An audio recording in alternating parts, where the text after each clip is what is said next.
Mira, esto es una cosa que siempre he dicho, yo era muy torpe para expresar lo que sentía y la escritura me dio esa herramienta y esa potestad, pero no solo para poder expresarme, sino para poder entenderme.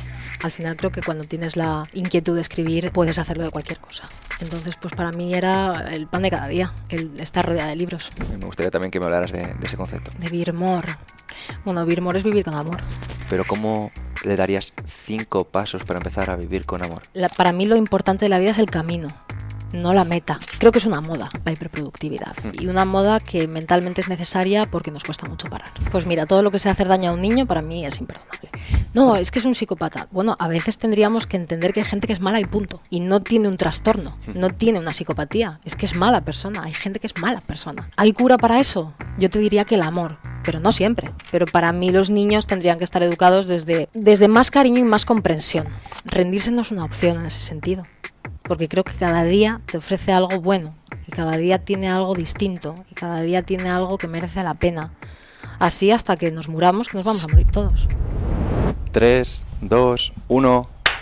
Muy buenas a todos, soy Pedro Vivar, esto es Emotion Me y hoy tengo el placer de presentaros a Tati Ballesteros. Un placer. El placer es mío de estar aquí, Pedro. Gracias por invitarme.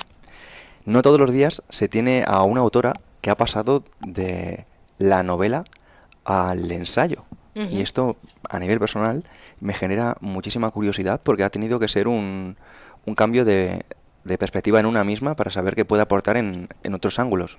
Mucho. Es verdad, vengo de la ficción, vengo de la novela, empecé con histórica dramática, terminé con thriller y ahora estoy en no ficción de ensayo filosófico. A ver, es verdad que yo toda la vida he escrito y lo que escribía pues era mucho más parecido a lo que hago ahora que a lo que hacía antes. Pero bueno, pues ahí. A mí me encanta, sí. Pero bueno, oye, yo creo que es... al principio pensaba que era incompatible, luego con el tiempo me he dado cuenta que no. Al final creo que cuando tienes la inquietud de escribir, puedes hacerlo de cualquier cosa. Qué potente, porque sí que si has pasado y te llevas toda la vida escribiendo, tenía previsto preguntarte por muchos temas que me han parecido interesantes dentro de tu libro, que entraremos después, pero soy un obseso de la escritura, porque creo que la escritura ya no solo hace bien, cuando nos sirve para comunicar ideas, sino para conocer un poco qué tenemos en la cabeza. Totalmente. Me gustaría que explicaras qué es escribir para ti. Todo. Mira, esto es una cosa que siempre he dicho, yo era muy torpe para expresar lo que sentía. Muy torpe, y la escritura me dio esa herramienta y esa potestad, pero no solo para poder expresarme, sino para poder entenderme. Y yo creo que debería ser una receta, la escritura, porque creo que hay una parte de ti que a la hora de plasmarlo en un folio lo ves de una manera diferente, y creo que a la gente le vendría muy bien, y de hecho hay mucha gente que escribe no para publicar, sino para entenderse. Yo creo que la escritura tiene una parte íntima muy potente del ser humano. Pues hay una evidencia que me gustaría compartir a la audiencia, que es muy curioso porque cuando te preguntan por, imagínate, tu comida favorita, no es lo mismo que la escribas a que sencillamente la pienses. Ajá. Y es porque cambiamos la red cerebral por defecto a el pensamiento deliberativo. Ajá. Y cuando nosotros escribimos es genial porque podemos entrar en una parte que es más difícil de acceder porque es la parte deliberativa. A veces creemos que pensamos, pero estamos más en pensamiento automático. Totalmente. Es que la escritura es un bálsamo, yo siempre lo diré. Yo se lo aconsejo a todo el mundo, además, que lo haga. Y que lo haga sin filtros. Qué guay. Me gustaría saber a qué edad empezaste a escribir. Muy pequeñita. Yo era muy pequeñita y muy curiosa siempre, que tendría 12 años, 13 años cuando empecé a escribir. Pensamientos del momento, ¿no? De esa etapa de la vida. Y no he parado nunca, ¿eh? Lo que pasa es que, bueno, son escritos que están en un cajón, todos esos escritos, pero me sirvieron en una etapa, pues, de adolescencia, que tenemos las hormonas haciendo el pino puente. A mí me ha servido de mucho, de muchísimo. Qué guay. ¿Y cómo llegas a escribir? Quiero decir, porque eso influirá bastante las referencias, ¿no? Paternas, maternas, de dónde te has criado, dónde has crecido. Claro. Bueno, mis padres tenían una librería cuando yo era pequeña. Qué guay. Entonces, claro, pues al final he crecido entre libros, vamos, mis hermanos y yo. Sí que es verdad que no vengo de una familia ni de artistas, ni de escritores, ni nada, pero sí de una familia que me ha otorgado el el saber apreciar la cultura y la literatura. Entonces, pues para mí era el pan de cada día, el estar rodeada de libros.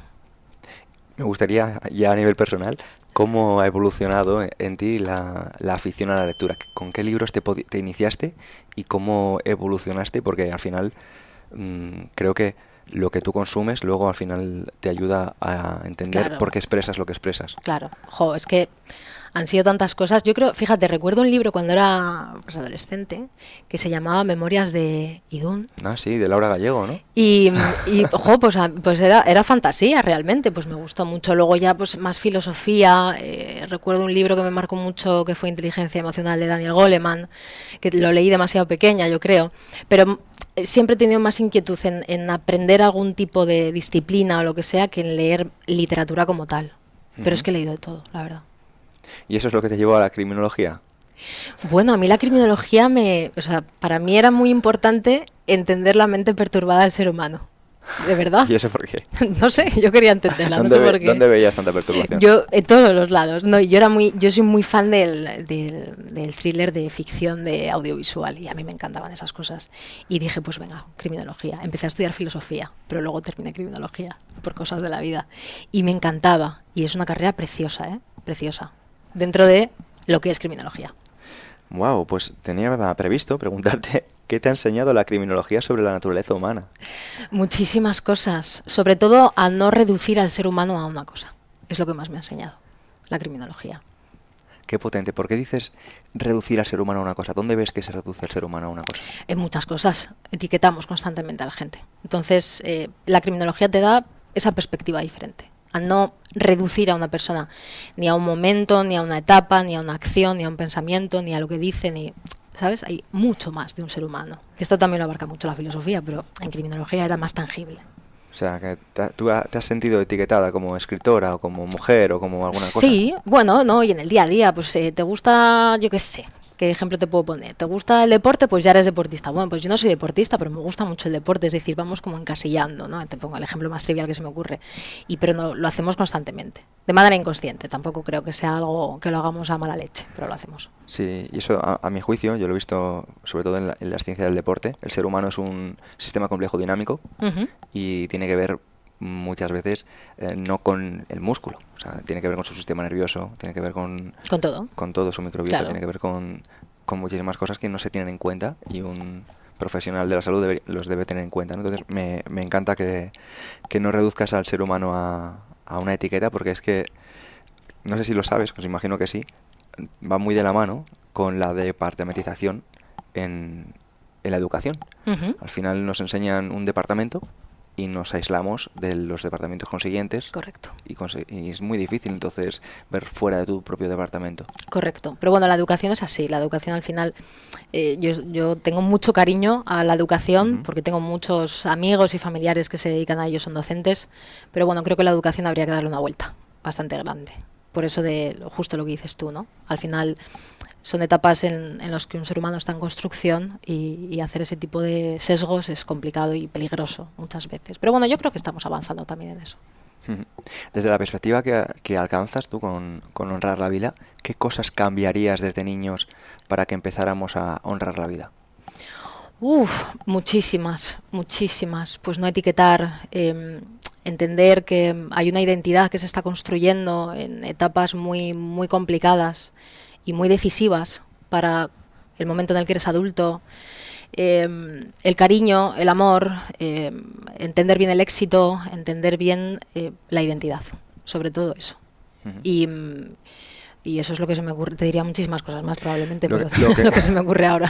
Tati, lo que comentas es muy potente, pero al final el ser humano es imagénico y aterrizamos mucho mejor las ideas cuando en lugar de simplemente estas ideas nos dan imágenes y ejemplos para llevarlas a la cabeza, ¿no? Hablas de la identidad, hablas de ciertos conceptos que se pueden quedar muy arriba y a lo mejor ayudaría a la audiencia que los llevaras a la práctica. Sí, mira, yo de hecho en los vídeos que hago siempre suelo poner ejemplos o contar fábulas o metáforas porque creo que es mejor. Has puesto muchísimos en el libro, de películas. Sí, creo que es mejor. Pues mira, yo por ejemplo, esto lo hablo mucho cuando doy conferencias en educación, en el sistema educativo, hablo mucho de dos tipos de de niños. Y pongo 2 ejemplos. Está Daniel, que tiene 12 años y que es el problemático, el que molesta, el que no para de dar por saco, el que... Y en la sala de profesores ya no es Daniel, es el de siempre, el que la lía. Y luego está Lucía, por otro lado, que es la que no molesta, la que siempre se acaba las notas, la que siempre se sienta en el mismo sitio, y en la sala de profesores no la nombra nadie, porque no molesta. Pero los dos están en construcción y los dos tienen una situación complicada en su casa.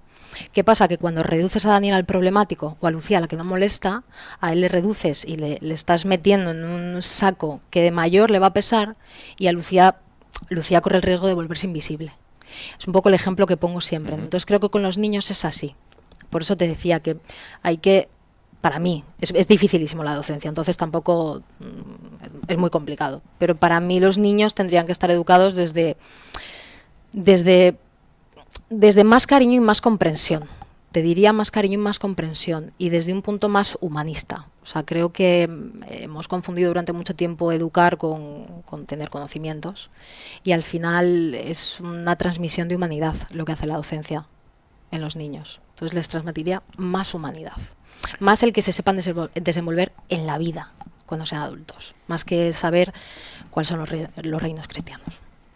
Qué bueno. Esto me ayuda a aterrizar o a traer la idea de cómo nuestro cerebro, al final, se expresa desde la corteza prefrontal entre la parte que es cognitiva, que eso es lo que tú estás comentando, el saber cosas, el aprender, y las partes que son experimentadas. Al final nos pueden dar conceptos, me lo invento, ¿no? La filosofía, uno que se me viene a la mente que se va a aterrizar la idea, es el memento mori. A ti te pueden decir, oye, ten presente la muerte. Yo lo digo mucho eso. Sí, por eso sé que te va a encajar, además una parte de tu libro que hablas de ello. Y no es lo mismo que te digan, ten presente la muerte, a que tú veas la muerte, huelas la muerte y hayas visto a una persona vigorosa a los días, pues que no esté así, ¿no? Naturalmente, no es lo mismo. Pero yo pienso que hay cosas que no hace falta experimentar para saber que están y que existen. La muerte es una de ellas. No, sí, una cosa es que no haga falta, pero es como cuando a mí, por Hombre, ejemplo, mi madre me decía, hijo, te vas a quemar. Y yo decía, bueno, no sé lo que es quemar, ¿no? Cuando jugaba con el mechero del coche. Y sí, sabía que era quemarse, pero hasta que no me quemé, no me di cuenta, ¿no? Entonces no hace falta, pero hasta que no lo vives, no es lo mismo. No es lo mismo. Y también hay que experimentar las cosas, ¿eh? Yo creo que es como más se aprende, de hecho, experimentando las cosas. Pero es verdad que si tienes una base un poquito más formada, pues hombre, es de otra manera. Es de otra manera. Pero tienes razón, hasta que no te quemas no sabes lo que es el fuego. Eso es verdad. Por eso me ha gustado el ejemplo que has puesto de enseñar viviendo y no solo con conocimiento. Es un poco lo que quería transmitir. Sí, así es. Ojalá. Pero yo creo que está cambiando eso un poco, ¿eh? Yo creo que ya hay muchos docentes implicados en ello. Sí, no etiquetemos a la docencia, sino que cada profesor es diferente. Y exactamente. Lo hacen, eso es, como pueden. Me gustaría saber con qué interpretaciones del amor no estás de acuerdo, porque he visto que tu libro gira en torno al amor y a un concepto que has acuñado. Me gustaría también que me hablaras de ese concepto. De Virmor. Bueno, Virmor es vivir con amor. Es algo que es sencillo y no. Creo que es complicado vivir con amor. Y valiente hacerlo. Y consciente. Y muy jodido a veces. Pero yo abogo mucho por ello. Creo que es muy importante vivir con amor en la vida. ¿Con qué no estoy de acuerdo del amor? ¿A qué te refieres? Imagino que tú serás una persona que lees otros libros, lees a otros autores, escuchas a otros autores, consumirás en mayor o menor medida a través de pantallas, y el amor es un tema mainstream. Entonces imagino que a lo mejor estás de acuerdo con todo lo que escuchas en cuanto al amor, y a lo mejor no. No, hay con muchas cosas que no estoy de acuerdo. Sí que es verdad que normalmente con lo que no estoy de acuerdo es más el amor romántico. Porque bueno, creo que el amor es mucho más amplio que todo eso. Del amor romántico, bueno, pues hace poco lo decía en otra entrevista. Creo que el amor muchas veces se confunde con según qué actuaciones o formas de verlo que a veces se entienden como amor y no es amor. Por ejemplo, estás en una pareja, los celos, el control, la dependencia, pues para mí eso no es amor. Pero para mí, o sea, esto es a nivel particular, creo que eso no es amor. No estoy de acuerdo.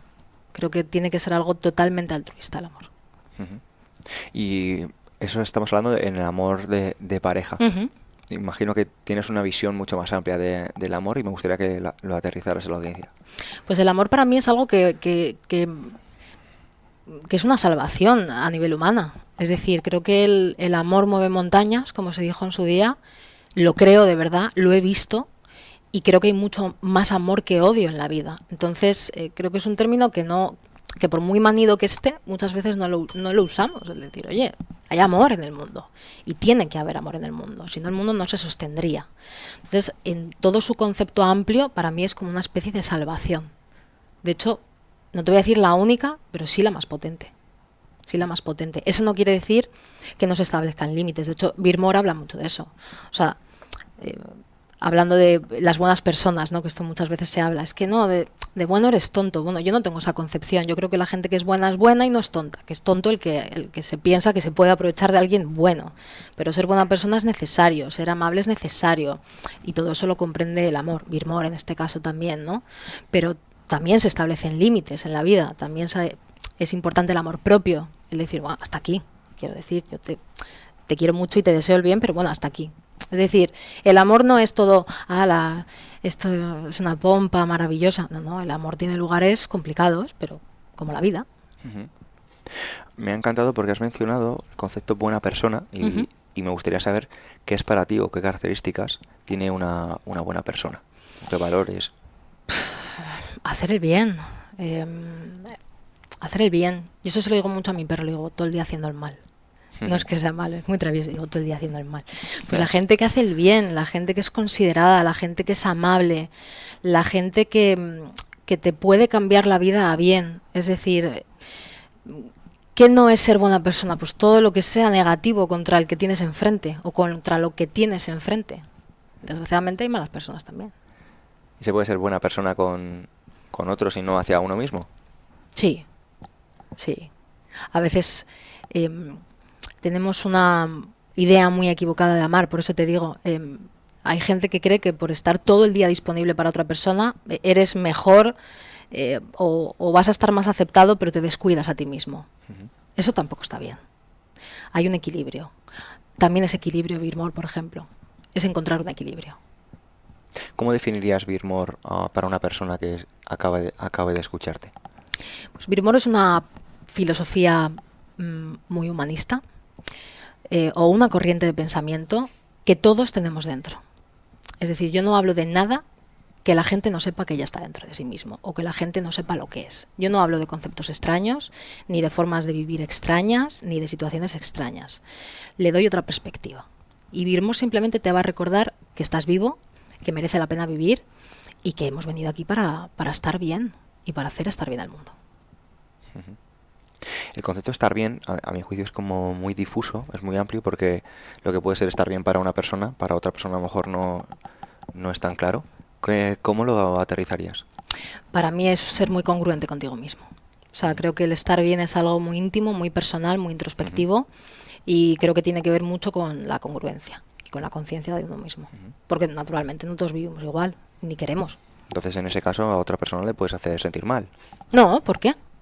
Porque a lo mejor para mí estar bien no significa no prestarte atención. Vale, pues está bien también. Está bien. Uh-huh. A ver, una cosa es que no me prestes atención y otra cosa es que deliberadamente me quieras hacer daño. Ahí claro. Te digo, no, eso ya por ahí no.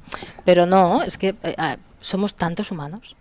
Vivimos de una manera tan diferente, pensamos de una manera tan diferente, que cada uno vive como quiere. Pero creo que hay algo que sí tiene o compartimos, y es el amor. ¿Consideras que el amor es más fuerte en las personas que más han sufrido? No sé si más fuerte, tal vez se ve de otra manera, desde otro lugar. Esto es como cuando dices que sin oscuridad no ves la luz. Pues muchas veces el dolor sí que te abre los ojos al amor de una manera diferente. Y otra pregunta que tenía es si crees que todas las personas han recibido amor, aunque no sea del tipo que aparece en las películas. No todo el mundo ha recibido amor, desgraciadamente. ¿Quién consideras que no ha recibido amor? Pues mucha gente, desgraciadamente. Mucha gente no recibe amor. Mucha gente recibe cosas terribles en la vida. pero se puede recibir cosas terribles y también amor. Sí, sí. Es que te podría poner ejemplos, pero pues hay infancias terribles, hay lugares muy oscuros en el mundo, hay gente que no sé si ha recibido amor alguna vez. Ojalá no fuera así, obviamente, pero a veces pasa. Y no puede ser que a lo mejor han recibido el amor que saben dar algunas personas que no están bien. Cada uno da lo que tiene dentro. Por eso. Eso es cierto. Pero es que hay gente que no tiene amor dentro. O que tiene un amor mal entendido. Por eso digo, es un amor mal entendido. No es, muchas veces ciertos psicoterapeutas o Sí, psiquiatras suelen hablar de que las personas te dan lo que tienen. No es que ellos, esto además se puede hilar con Sócrates, no es que exista el mal, es la ignorancia del bien. Una persona no es consciente muchas veces de que está mal, si no actuaría así. Bueno, yo creo que hay gente que es consciente de que está mal y les da igual. Yo creo que hay gente que hay así en el mundo. Pero sí es que... Pero no la mayoría, como has dicho antes, ¿no?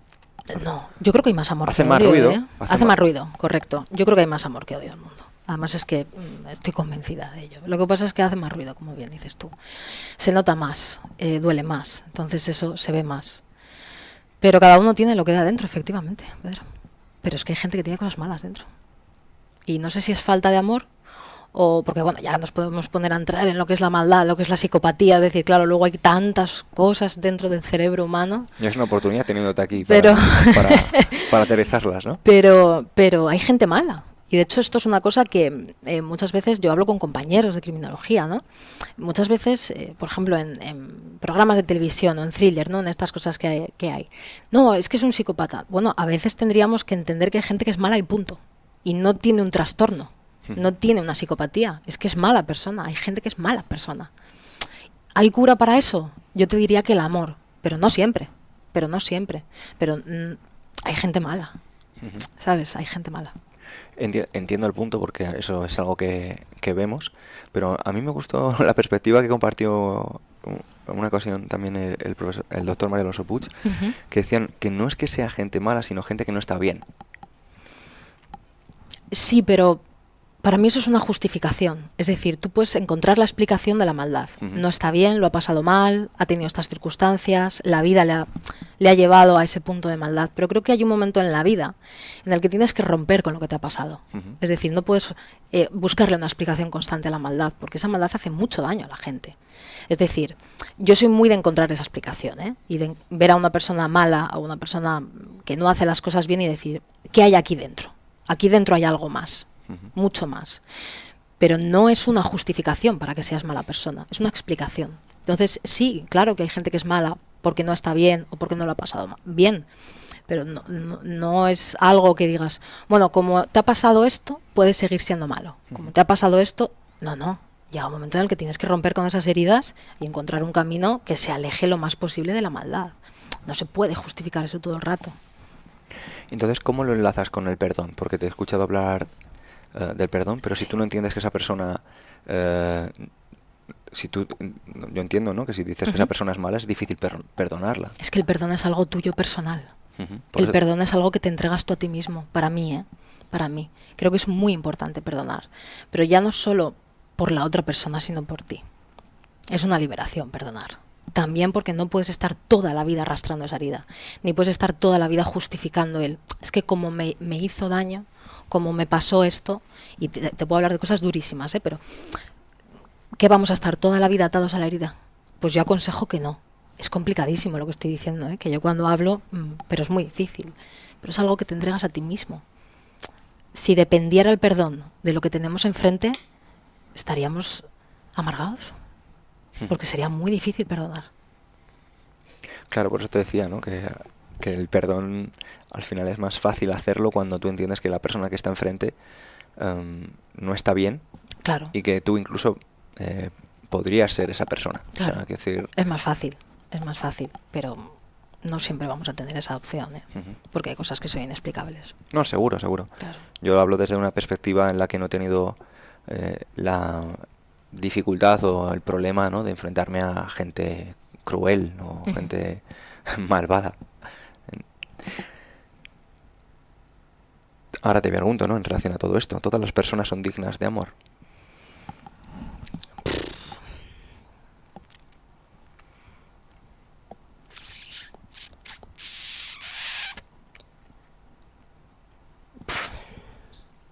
No, no lo sé.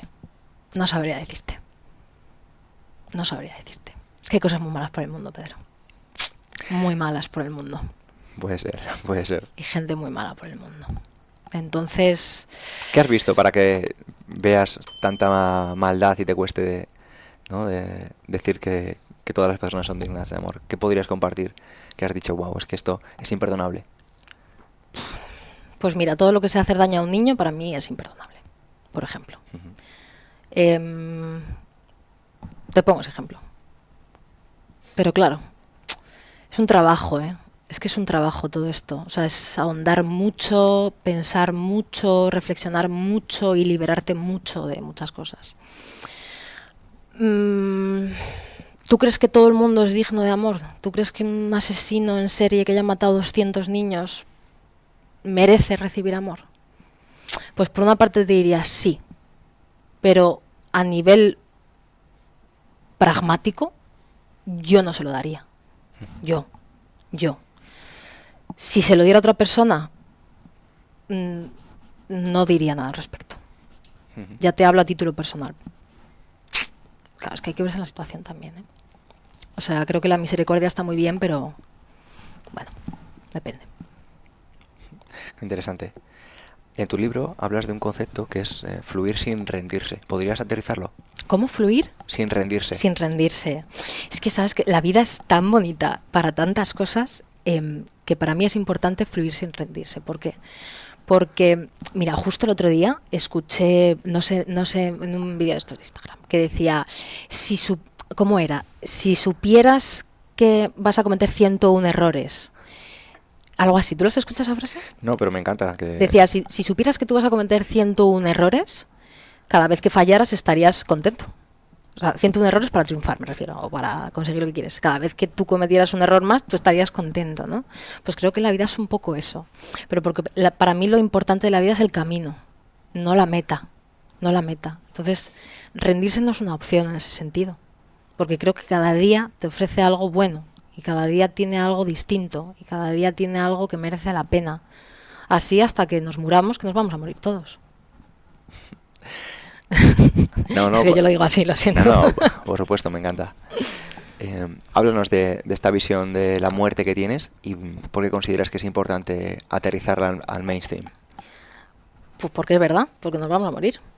Y es algo que muchas veces pues no... Depende de la cultura, ¿no? Pero yo creo que la alejamos mucho, la muerte. La sellamos mucho, la hacemos muy tabú, porque duele, obviamente. Pero es que es lo único seguro que tenemos en esta vida, que nos vamos a ir. Entonces, bueno, creo que alejarla es un error, porque es que está ahí. Y es que no podemos evitarla. No la podemos evitar. Entonces, yo veo muy interesante tenerla presente, no como una sentencia, pero sí como un recordatorio. Y la vida se vive de otra manera, cuando la tienes tan presente. ¿Cómo cambia el día a día de una persona cuando tiene presente la muerte? Pues eres más consciente de todo, eres, yo creo que mucho más congruente contigo mismo, buscas las cosas desde un lugar mucho más sano. Creo que eres una persona más sana cuando te das cuenta de eso. Más sana en muchos sentidos. Sí, ¿no? De hecho, también eres más libre, ¿no? Decía Montaigne que una persona aprende a vivir cuando aprende a morir. Es que es así. Mira, hay muchísima gente... Yo conozco a muchísima gente y además tengo mensajes demoledores, sobre todo de pacientes oncológicos que les han dado un diagnóstico de cáncer terminal. Y fíjate que lejos de lamentarse, lo que me dicen es precioso porque me dicen, es que he aprendido a vivir a través de mi enfermedad y me he dado cuenta de lo importante que es la vida cuando sé que se va a acabar. Entonces Birmor busca mucho eso, que no llegue ese momento. Es decir, que no tenga que pasarte nada en la vida para darte cuenta de lo importante que es vivirla. Qué potente. Tu mensaje, tal cual lo comunicas, me recuerda mucho a la filosofía estoica. No sé si estás familiarizada con ella. Sí, como me llamaron el otro día, estoica cariñosa. ¿Estoica cariñosa? Sí. Qué bonito. Estoica cariñosa. Pues me gusta el término, oye. Qué bueno, qué guay. Sí. ¿Y eso? ¿Qué características tiene para ti una estoica cariñosa? Pues supongo que la filosofía del Birmor, ¿no? Que mete más el amor que otras cosas. Bueno, al final creo que la filosofía es la base de todo. Y cualquiera de las filosofías forman parte de la base de muchísimas cosas del ser humano. Pero yo empujo mucho pues al amor en todas sus vertientes, porque a veces se nos olvida, No sé por qué, se nos olvida muchas veces. Eso es lo que intenta Birmor, recordarlo. Y digamos ¿qué visión del estoicismo tienes? Digo, ¿qué te ha faltado para ponerle este amor? Nada, me encanta la corriente, me encanta, pero bueno, es que es algo personal. Es algo que a mí me ayudó, a mí me ayuda todos los días, a mí me salva todos los días vivir con amor, con mucho amor. Por eso te digo que parece fácil cuando digo, no, es vivir con amor. Es sencillo, porque bueno, pues al final he unido dos palabras que son muy sencillas, pero es muy valiente vivir con amor en los tiempos que corren ahora mismo, porque es complicado muchas veces. ¿Cómo lo aterrizarías? Porque como has dicho, es un tema muy complicado. La teoría creo que le puede encajar a cualquier persona que esté escuchando esto ahora Claro. mismo, pero ¿cómo le darías 5 pasos para empezar a vivir con amor? Pues casi que se lo lean en el libro que viene por ahí. Pero mira, ser muy consciente de que nos vamos a ir, ser muy fiel a ti mismo, muy fiel, creo que es muy importante la congruencia, estar muy conectado con el presente, es decir, entender que el aquí y el ahora es mucho más importante de lo que pensamos, mucho más importante de lo que pensamos. Y ¿cuántas te he dicho ya? 3. 3, me faltan 2. ¿Qué más? ¿Qué más? Jo, es que son tantas, es que es una manera de vivir, entonces claro, a mí me parece muy difícil a veces sintetizarlo, porque es mi manera de vivir. Las pequeñas cosas que nos salvan, para mí es muy importante darnos cuenta de las cosas que a veces pasamos por alto en la vida y que realmente son las que importan. Yo lo llamo las pequeñas cosas que nos salvan. Y por último, relativizar muchas cosas y darte cuenta de que al final pocas cosas son tan importantes como creemos. Qué guay. Muchas gracias. Ya he dicho 5, ¿verdad? Has dicho 5. Vale. Por eso te dejo escapar por aquí. Para ir terminando, tengo 3 preguntas. Y una de ellas es, en relación a lo que estamos tocando, ¿dónde consideras que están las mayores carencias de un ser humano? Porque al final lo que tú estás aportando ahora mismo es porque hay ciertas carencias. ¿Dónde las ves tú? En la urgencia y en la prisa. El ser humano cada vez necesita más urgencia y más prisa. Normal, porque vivimos en una época que te empuja a ello. Entonces creo que hay una carencia de presencia, de calma. Hay una carencia enorme de estar tranquilos. Creo que ahora se ha puesto, no sé si de moda o bueno, lo que te digo, que al final un poco la época actual lo empuja a ser hiperproductivos todo el rato. Y para mí es un error ser hiperproductivos todo el rato. O sea, yo creo que cuando más feliz soy es cuando estoy tumbada a la Bartola sin hacer nada. Y no me siento culpable por ello. Quiero decir, creo que hay momentos para todo. Y la carencia de la... Pues mira, por una parte, yo tengo muchísima fe en la humanidad en todo, ¿eh? Y por una parte pienso que, y fíjate que lo venía hablando con Mar, ¿no? Hay momentos históricos que nos ha pasado, la pandemia, cositas así, ¿no? Que se ve la cara humana, ¿no? Porque en cuanto hay una desgracia enorme, es maravilloso ver a la humanidad, porque nos volcamos a ayudar. Pero en el día a día, a veces siento que se pierde un poco eso. Entonces creo que hay una carencia de darnos cuenta de que coexistimos con muchos humanos y que tenemos que ser un poquito más civilizados con muchas cosas. Qué potente. Me ha gustado que como carencia vieras la hiperproductividad. Sí. Es que es lo que te digo. Yo creo que creo que es una moda la hiperproductividad. Y una moda que mentalmente es necesaria porque nos cuesta mucho parar. Bien, es cierto que las redes sociales no ayudan, la inteligencia artificial no ayuda, el modo en el que vivimos no ayuda, entonces creo que es una arquitectura perfecta para que la gente tenga que ser hiperproductivo. Pero yo lo veo un problema, ser hiperproductivo todo el rato. ¿Cómo ves un día tuyo, día a día, para aterrizarlo a la audiencia? ¿Cómo sería un día con Birmor? Pues mira, primero ser muy conscientes de que la vida es un regalo. Todos los días serlo. Y ser agradecido, creo que es muy importante ser agradecido con la vida y con lo que tenemos. Y segundo, pues darte cuenta de que se va a acabar algún día. Y no dar nada por hecho, y no suponer las cosas, porque no se puede dar nada por hecho en esta vida. Hoy estás aquí, mañana no lo sabes. o la gente a la que quieres hoy está aquí, mañana pues no lo sabes. ¿Qué idea has defendido con fuerza en los últimos tiempos, pero hoy ya no te representa? Y hoy ya no me representa. Sí, una idea que te podía identificar en el pasado y ahora mismo ya no te está representando. Pues no sabría decirte. ¿No te has parado a pensarlo? No. Yo soy muy básica para eso. Siempre he vivido igual. Quiero decir, siempre he tenido la misma forma de ver la vida desde pequeña. Entonces, no sabría decirte. Tendría que darle una vuelta. Seguro que hay algo, pero tendría que darle una vuelta. No, te lo pregunto porque yo también llevo un diario. Yo escribo bastante y es fascinante cómo cambiamos y cómo tenemos ciertas prioridades y ciertas cosas que nos parecen importantes y defendemos y ahora ya no van con nosotros. Pues le voy a dar una vuelta, Le voy a dar una vuelta. Muy bien. Para terminar, ¿qué características tiene una persona que vive una buena vida? La congruencia para mí es la más importante. Es que creo que hay que ser tan congruente con uno mismo. Tan importante eso. Y muchas veces lo pasamos por alto. Es tan importante mirarte al espejo y saber quién eres. Tan importante dormirte y dormirte a gusto. Para mí eso es lo más importante. Creo que ahí residen muchas cosas. La congruencia. 100%. La congruencia. Sin ninguna duda. En el libro hablas del sentido de la vida en una perspectiva en la que dejas la pregunta de si el sentido está o se lo damos nosotros. Y yo te quiero preguntar, ¿qué herramientas debería tener un ser humano para darle un buen sentido a su vida? Pues no, cero prisa. Cero prisa. Que de verdad que es muy importante, que vivimos demasiado rápido a veces. Cero prisa. Y mirarse mucho adentro. Mucho. Y no escuchar el ruido de fuera, que cada vez hay más. Y cada vez hay más conceptos como el éxito, como las metas, como ciertas cosas que a veces son ruido. Escucharse muchísimo, muchísimo a uno mismo, mucho. Hablar con uno mismo muchísimo, muchísimo, muchísimo.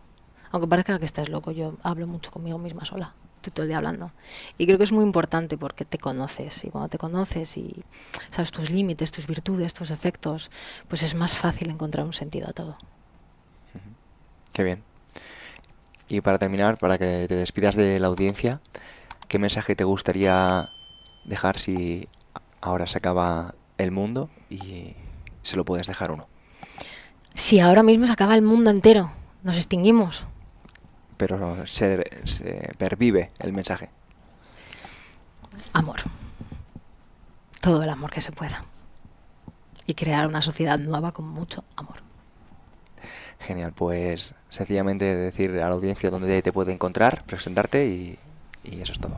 ¿Me presento yo? No, o sea, para que digas dónde te... Un mensaje para ellos, que te presentes y Pues bueno, pues soy Tati Ballesteros, escribo cosas, doy conferencias de otras tantas, intento dejar este mundo más amable y Be More es una filosofía que he regalado hace tiempo y ya está, y mucho amor, por favor, mucho amor.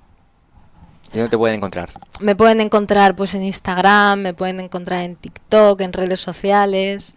YouTube no lo uso mucho, fíjate. Pero pues en redes sociales, pero sobre todo en mis libros. En mis libros es donde mejor se me puede encontrar. Muy guay. Pues un placer. Nos vemos en la próxima. Gracias.